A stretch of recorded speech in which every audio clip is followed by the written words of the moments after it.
एक दिन एक लम्हा एक पासे पूरी दुनिया एक साइड ते रख दईए ना ते मेरे बापू का एक पसीने का कतरा रख दईए तो वह भार नहीं चक सकता।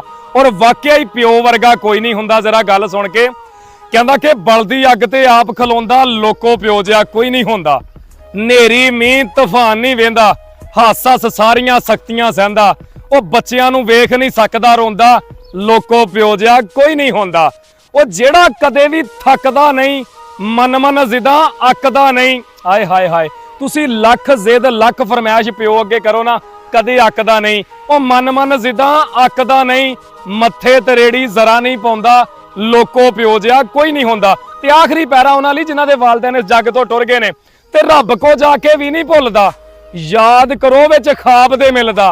ओ कबर दे विच भी नहीं सौंदा लोको प्यो जिहा कोई नहीं हुंदा। ओ लोको प्यो जिहा कोई नहीं हुंदा।